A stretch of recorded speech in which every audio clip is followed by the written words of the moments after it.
Delighted to welcome my friend and now published author, Puneet Sikka, to Network Capital. Puneet, congratulations. How does it feel? Your debut book. Thank you, Utkarsh. I'm so happy to be here and talking to you and Network Capital. This is very exciting. It's my first book, and the nerves are there. But I think, by the time the book was published, I really like heaved a sigh of relief, thinking, high time. It's been so long, because a book takes its own time, and I'm just very excited for people to read it. It's fiction, so people will have their own takes on it, and yeah, there are as many interpretations to a story as there are people. So that would be very exciting to see how it is received once it is released. So yeah. So tell us a bit about the thought process behind the book. I remember discussing a few iterations during the pandemic, but Mhm. what prompted you to approach this book? Well, that's a whole story in itself, actually. I I've been doing theater for many years, and I moved to Mumbai in 2018, towards the end of 2018, and I started auditioning as a natural progression of theater. And so I was part of that ecosystem for quite a while. And at that time, what struck me was when I was reading the audition scripts, even though they were just excerpts, really small bits of the script for the audition, I somehow felt that we were not really doing justice to a lot of female characters. It felt underwhelming, and well, it was part of my job, so I auditioned. I would learn my lines and go for it, but somehow something just did not feel right. And theater somehow sometimes comes with with not just meteor roles. It just comes with more backstories, with more fleshed out characters, and it was underwhelming to see that with a lot of film scripts. And that led me to think that there were interactions I was having with people in the fraternity, writers and other actors. And I've been in the writing profession. I've been a writer for most part of my professional career. So it was a no-brainer for me to sit down. And I thought, why not write my own roles? Hmm. It was just a whimsical thought, but it developed over time. And one thing led to the other. I shared it with my mentor, with a few people I knew, and whose opinion I trusted. And each time I would present them a work in progress story, they would trash it. They're like, this is not working. This is not working. This is not Hmm. good enough for film. And that went on for many months. And then in 2020, when the lockdown was announced, just before the lockdown was announced, I came to Delhi to my family. And that month and a half, especially the first month, 2 months, I was reassessing everything about all my life choices. It Hmm. was sort of an existential, mind space. And yeah, I was just wondering, what am I doing with my life? And everything came to a standstill in certain areas of my life. And I decided to pick up those stories, those things that I had just thrown in the trash can. I pulled them out and I started reworking on one of those stories, which was first written as a script for a web Hmm. series and not as a book. But when I started fleshing it out, I realized that I have a story, and but this is going to take me a while to get to the end, and I really need to flesh out every episode. So that Hmm. became a book. I never intended to write a book in the first place, and yes, I think that's how it happened, and it took its own process. It found its own way, basically. So yes, I mean, What is the first, book broadly about? well, it is a story. It's a story about these four characters who are aspiring actors who move to Mumbai. They come from different socioeconomic, linguistic backgrounds, and their adventures, and what happens to them around the time around 2020, Hmm. and how they navigate their lives.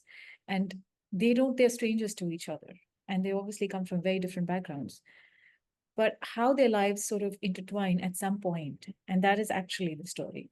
So I can't give away too much because that would be spoilers otherwise. So one will No, have to read it. we'll put the link of the book there. But Yeah. we're very interested in learning about your creative journey, your journey of finding a publisher, and your lessons learned around the way. So, Mhm. in putting this plot together, did Mhm. you have to go away from your usual routine? Did you have to abandon acting for a while? What was a day in your life like when you were writing the book? Well, actually, I would not have written the book had it not been for COVID, for that time Mm, out that I'd had during the lockdown, especially the first 2 months. And that for me was a silver lining. And I know how hard and how difficult it was for so many people. But I did have a support system, and I was able to take out that time to sit down and write my book. What happened with the book was essentially that in 2020, that time that I had, I was basically putting pen to paper. I was just writing these characters and scribbles and making flow charts and putting post-it notes in my room, not really writing it on the laptop. It was only after many months, once that story had developed in my mind, enough for me to put it on the laptop to write it down. mm, I wrote the entire book on my laptop within 3 months. But what was happening for me at the time was that, see, I've been a freelancer, I've been a creative person. I was running a startup for performing artists before, and then now I make documentary films. So I've always been juggling many balls in the air, and so there was always something going on simultaneously.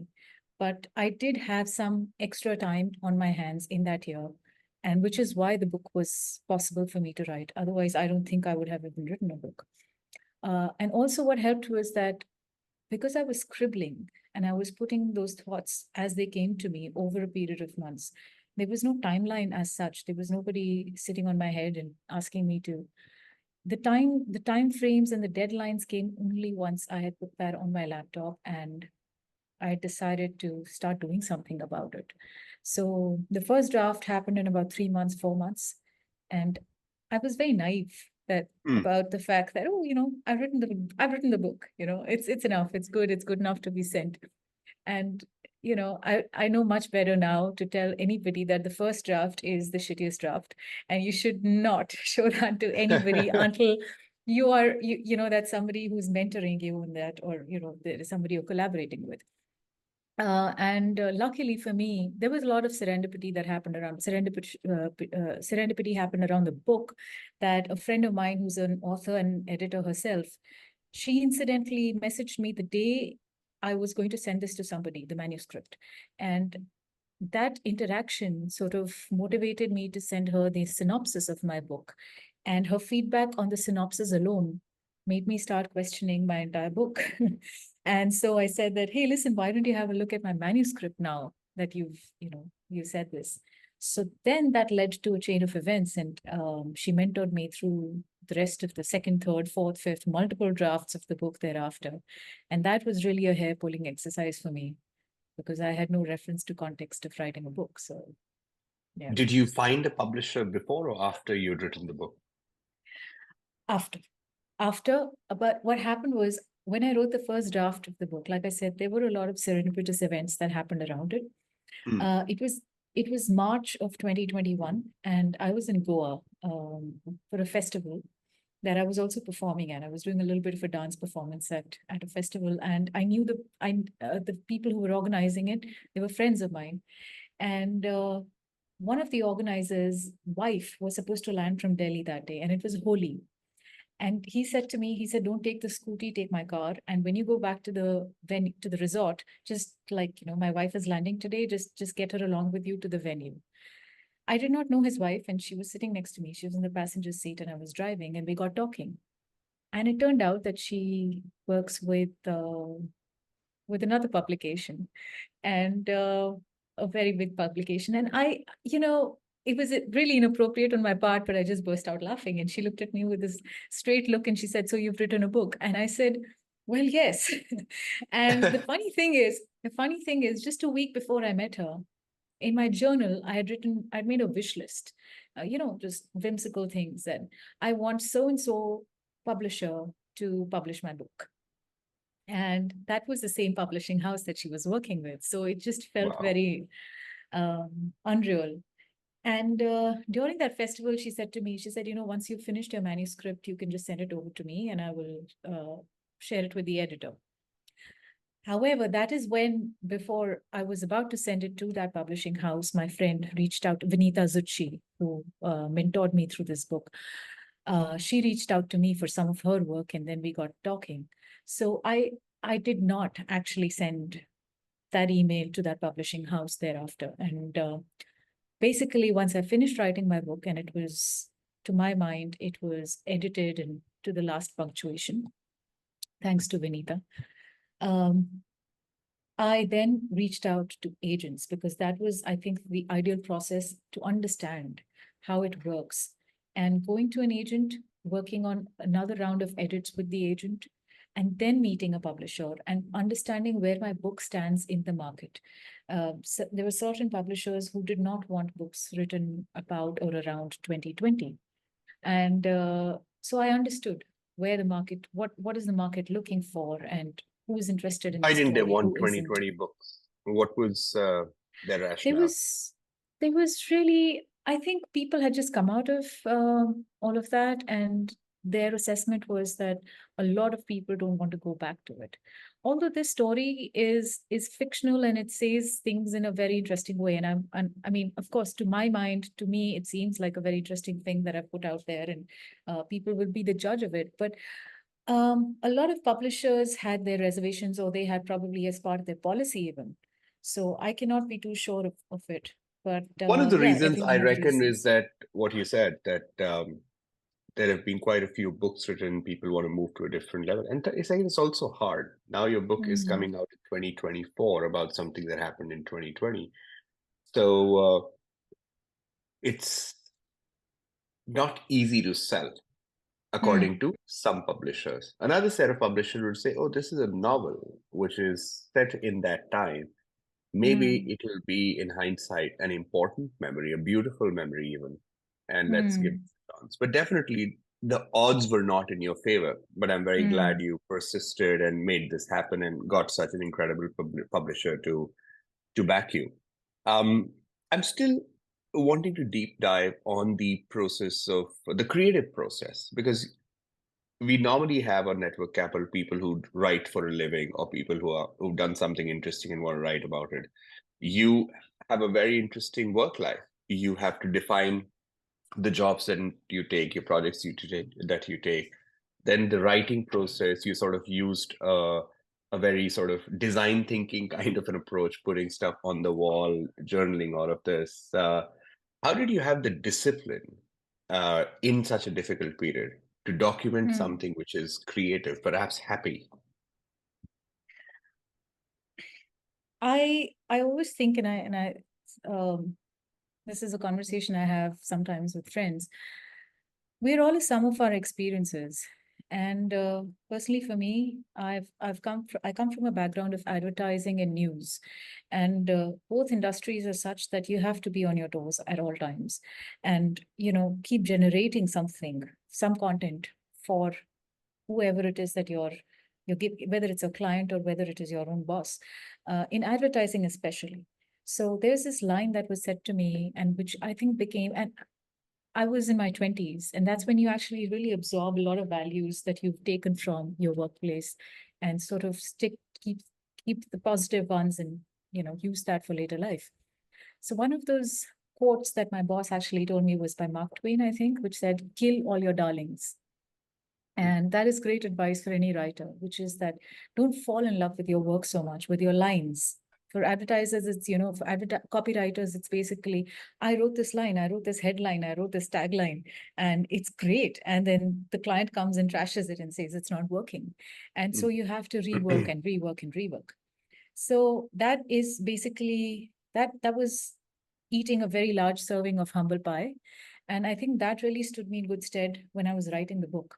Because, like I said, when I wrote the first draft, I thought it was good. It was good enough. And then when I realized that it wasn't, I had to rewrite every chapter from scratch. And that really, really upped the storytelling for at the end of it. So there are no regrets there. But the point is that in order to get that discipline, number one is to park my ego aside as a writer, as the creator, and not fall in love with it too much that I cannot change anything. Hmm. Of course, at some point, you have to make that judgment call, which is that what what is it that you really want to say? Where is it that your voice needs to come out and you do not discount that? And where is it that you need to serve the project and not your ego? So that's a discernment call that needs to be made as you go along, and that's on each individual. And that is something that I had to do every day. What I think really helped me was to keep the discipline was a self-imposed timeline from time, even though I was not able to meet those timelines every so often, but to work again with those timelines in mind helped me at least complete the book as per me in record time. Had I not given myself any deadline, I think I would have still been writing, you know. And Constraints are magical. I remember coming to see you. I think you'd written the book by then, and we discussed parts of it. And I went back home thinking that, yep, she's ready. Now it'd be a few more mm, rounds of feedback with the editor. But at that mm, time, you were passionate about the idea, maybe not in love with every aspect of the characters, but that's a good thing. mm, mm. So you move forward now that you're coming to the closing stages of the writing process. The editing is taken out. Your publisher is there. Then are you done now that you feel that the book is out there? Are you through? Yes, in fact, I'll show you the book. It's already, I've got the production copy here. So the book is written and it's complete. And it releases on 28th of June. So the book is done. In fact, I was so eager about everything in the entire process of the publishing of the book, even. I requested Penguin to facilitate a trip for me to the printing press. Oh, And, uh, nice. and the book got printed in Manipal, and I had a chance to go down there and look at how the book gets printed. So that was a very exciting experience. So yes, it's the start to the finish, really. This is this is my creative baby, and even when before a baby is born, one is deciding what clothes. You're deciding clothes and outfits for the baby and stuff like that. So it was part of the process for me that when I was writing the book, I was thinking of what would the cover of the book look like. And that in itself is another story, but we'll come to it after you've asked me what you have to ask. But Oh, I please hope I tell us answered your because question. you did. I want to understand the creative process. I discovered the book when I saw your or Summer's picture with the book. So I thought that maybe it's already in some stores, but now I can imagine where that was. Um, Many of our members want to write, but it's not an easy process. So we want to tell them everything about writing, the creative process, the Mm-hmm. business. We had Mm-hmm. Chiki Sarkar, a well-known editor, also come and talk about the process. So back to the book. You've written it, the book's out, it's coming. How does it feel to actually see your words, going to be shared with the world? Are you nervous? I am actually, and Network Capital is you're the first person I'm talking to about the book on a public platform, and it's very exciting. Um, it is, when you create something and to see it take shape and form, and then for it to be out there for people to judge, to like or dislike, to have an opinion about, to give their interpretations of it. It is it's very exciting.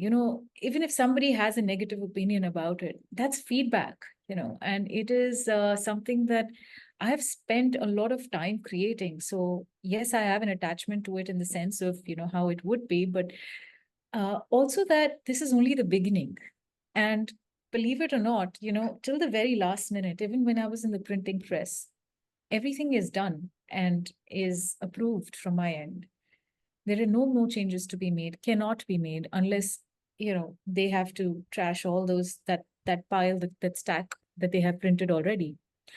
And I was being cheeky, and I asked the person who was showing me around that place, and I said, there is a word. Can I change that? He said, and I realized, this about myself, that um, if I read this book even now, 5 years later, 10 years later, I You'll would always keep, want to I change. would You'll always. keep, yes, the story would keep evolving in my head. And which is a great thing because, we write it from who we were or who we are. And as we evolve, so does our storytelling and our perspective and how we would like to see how to tell that story in a different way, or so on and so forth.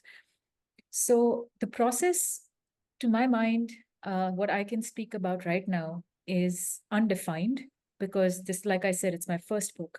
Now, with my second book or third book, if I do write one, I will have probably a method to the madness. This book was pure madness. I was discovering the method only as I went along. Oh, I So, love that. I love that. You so that's discover the true. method as you go along. That's almost Yes. always the case. Yes. And even when you know the method to the madness, that is also something where you have to sometimes let go. You have to see what's working for you in that moment. So we cannot be too attached to anything really, either to our words or to the method that we're applying to write those words. And with this book, the circumstances were such that I did have the time to sit down and uh, put my head down and write and create. And I think it was Ursula I'm not pronouncing her name right. Somebody can correct me. Ursula Le Guin, who Hmm. had said that, you have to make room for the spirit to enter, even when whatever you're creating. I'm paraphrasing what she said, but basically, when you create something, we think we are the creators, but we really have to be the channels. And we have to allow spirit to do its work. So we are the mediums. And when we sit down and we get into that flow state, so to speak, so that will not happen every day. That will happen on some days, and then we can gradually master it. But what I realized and understood about myself was what helped me a lot was journaling. So every morning before I start my work, before I sat on my desk, I would journal. And oftentimes during that time, while I was writing the book, my journals were mostly about the characters, about the book, about where it's going, and plot plot lines and tent poles of the story, and so on and so forth.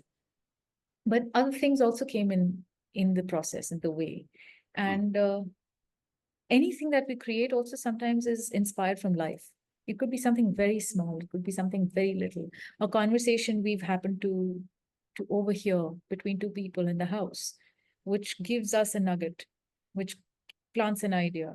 And then you go back and then you sort of reimagine it, and you make it and you give that as dialogue to the characters. So many things, so it's like Susan Sontag said, that a writer is a professional observer. So you have to be constantly observing your environment, and that is what actually becomes raw material for what you're creating. So the discipline for me during for this book was, of course, observing my environment, but observing my own thoughts and writing them as I was journaling every day. And that really helped. So I would have a lot of eureka moments from time to time when I was journaling. And I was like, wait a second, let's play with this.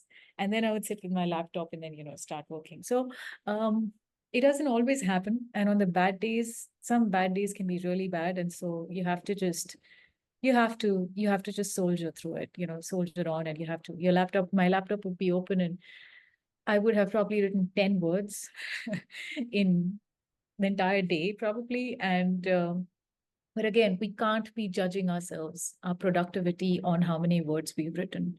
That is, to my mind, the death of creativity, because if we are judging it by that, then, you know, it's more about what is the idea and what is the thought. And even if you've just been able to craft what you want to say in a few lines, that's enough. What you want to say, not how many words you've used to say it. So that, to my mind, was largely my process over. And well, like I said, writing a book is no cakewalk. Um, when I wrote the first draft, I thought it was. I wrote it in 3 months, 4 months, and I was actually being very cocky about it. I was like, "Oh, people think it's so difficult to write. I've written a book in 3 months, but uh, it's That was only a when I phase where a lot of us were trying to do very productive things in the middle of the pandemic. Hmm. But that has an end date. Like after a few months, you really start feeling It the has an pain, expiry especially when, date. yeah, Yeah. when you're doing something creative for sure. Yes, yes. And but I think it's wonderful because there is a lot of discovering of oneself that happens in the process also. If you're willing to lean in and sort of take your Yeah. lessons from that. And and yes, at the time that I was writing the book, I was also, like I said, there's a lot of things that I was doing at the same time. I was in Banaras for 40 days for a boot camp on learning Sanskrit. Mm. And while I was learning Sanskrit, it was like school. It was going back to school. I was in a Gurukul, and it was being inside a school. So you would wake up at 5 in the morning, and the day would end at almost 9 in the night. Nine is when it was bedtime. It was like being in school, and it was school. But I was also part of that routine as the other girls were. And learning Sanskrit at my age was a little harder for me because it's a new language for me and everything was tough. And I was writing my book at that time in whatever pockets I got in between for rest. And I think one of my best chapters came out um, when I was there in those Again, the days. power of constraints, right? It's so much fun. I Yes, also remember some of yes. the book chapters and articles that I'd written, Mm, sometimes in very surprising contexts, um, from the airport to home, or coming back home late at night and scribbling something down. Those get the best out of you because there's latent thought that you mm, just managed to squeeze onto a piece of paper when yes, feasible. I yes. reckon that would be a memorable time, those 40 days. That was. I mean, now that I look back and I read that particular chapter that I wrote while I was there, that's still one of my favorite chapters in the book. So, so I don't know. It's like I said, there is an active spirit, and I do believe in that. That there is something always you have to be sitting and be the medium, allow that to happen, and do what you have to do, basically, Right. in any creative process, not just writing. I agree. Uh, how much has your being an actor helped with writing this book beyond, say, some of the plot? And how much of yourself or people that you might have seen picture in the book? A very large part of it. They say your first book is largely autofictional, Mm, and because that's where you're picking up a lot of thoughts and ideas from. And I would not have been able to write this book and on this industry of this ecosystem had I not been in it. So a lot of them have come from my own personal experiences, from the people I hung out with, my friends from the acting industry, theater industry, film industry, their interactions, what I understood from going to these auditions and how it works, meeting casting agents and co-actors, all of that. I think nothing, firstly, we are an interdependent species. We cannot create something entirely mm. from a bubble, right? From a void. We are taking from what we've seen. And Take Number 2020 became an extension of that, became a sort of a fictional document of what I was experiencing. And not just in that time in Bombay, but also then when I started writing and I was writing the dialogues for some of the characters, which would indicate their mindset and their perhaps give you a window into their past or into their backstory. That was coming then surprisingly to me, even from 10 years ago, something that I'd heard or seen or felt, So it was very cathartic also in that sense to be Mm. able to write that. And of course, I'm not going to kiss and tell that, which was the exact element that happened.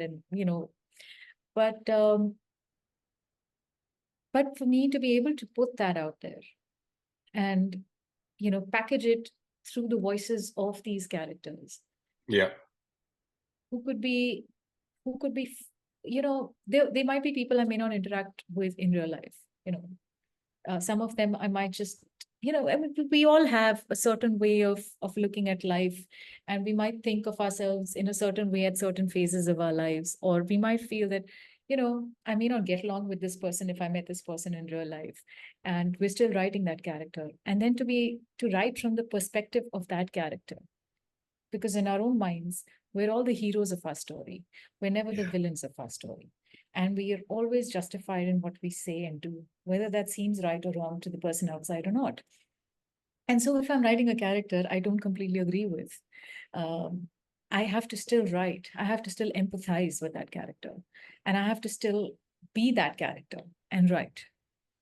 So that I think was a very slippery, a very slippery slope. Right. And how my acting experience helped here was that even in acting, when you're recreating a character, you are that person, you are that character. You get into the skin of that character, and you cannot allow that to influence you. Like I cannot allow that character to influence me as Puneet, the person. And that's a process that takes a little practice. With time, you understand these things, and you hone that ability to disconnect when you're out of that rehearsal space or when you've finished the play. Of course, we're human beings and we are sponges, especially creative people, they are sponges. So we have to keep sort of detoxing from that environment and from that thought process. Um, However, even knowing all of that and even saying all of this to you right now, I was still impacted um, by the story writing uh, at the end of the day. And I got so absorbed in writing the book that I kind of burned Mm. myself down in writing that book. So, uh, I developed a little bit of a health issue because of the stress. But these are things which it's okay. It's part of life. It's part of the process of creating something. Now I would know better. Like I said, this book was madness. Hopefully, I'll have a method next time I would do it. I will know even better how to draw that line. And so, yes, the acting and theater experience did help to an extent of disconnecting from these characters, but it also helped to get into the skin of these characters. Mm. And I don't need to necessarily like a character in order to empathize with that character and to think from that character's mind space. So that I think was a big help, I my understand. acting experience. Yeah. Anything about the title or the cover, or Hmm. anything special that I may not have asked you that you want to tell our listeners who will check out your book on the 28th of June? Yes. So let me show it to you first, and then I will tell you the story about that. Do you see this painting? It's actually a Yes. painting. Yeah, I can see And it. and I was part of the uh, college alumni EC, the elected committee. I was an EC member, and part of my from 2017 to 19. And I my primary role there was handling the social media for the alumni, for the college alumni. And so any of the posts that came on the social media, they needed approval. And one of the posts that would regularly come in was by this painter, this artist called Valerie Puri.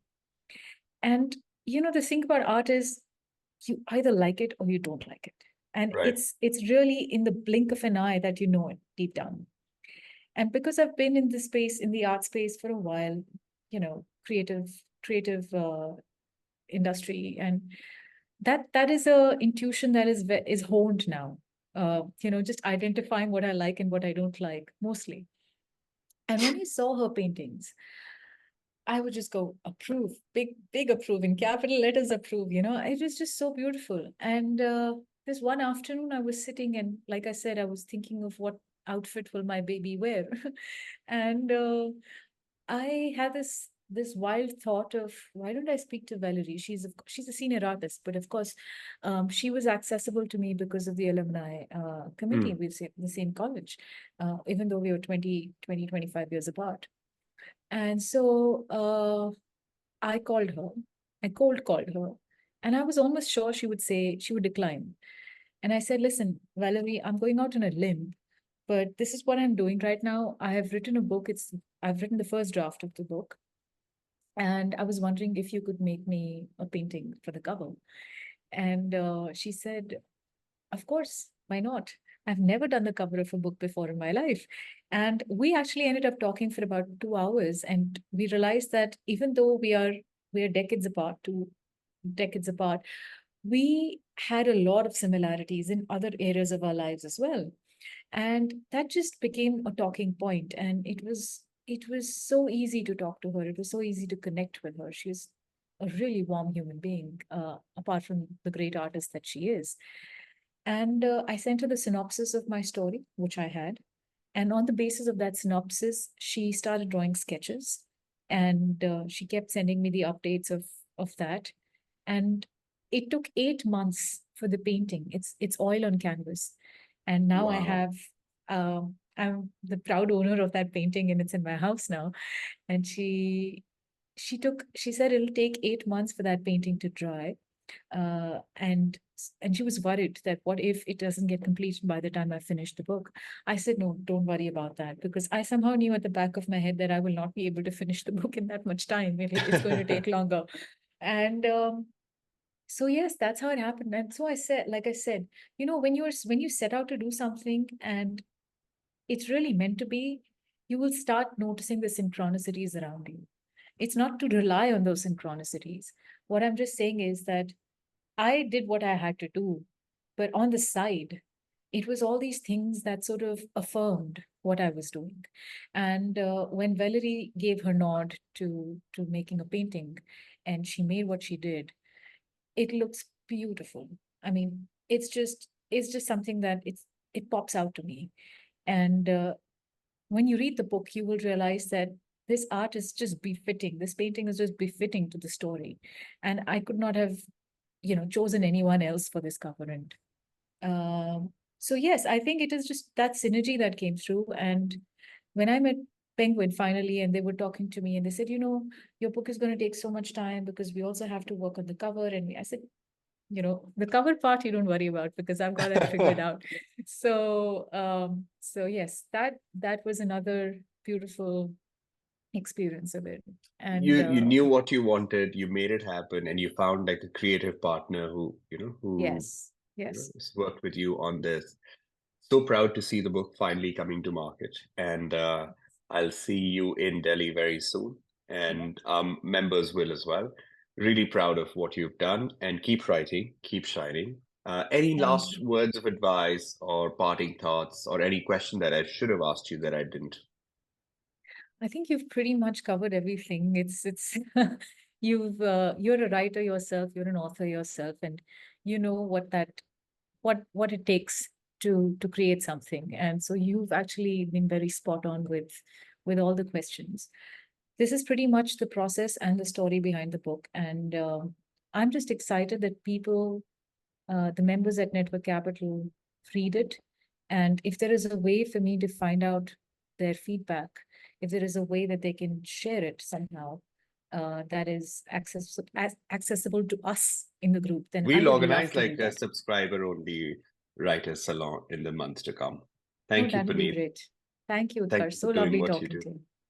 If you enjoyed today's episode, make sure to subscribe to Apple, Spotify, or wherever you listen to podcasts. We'll apprise you of the next episode and make you part of our community. Thank you very much.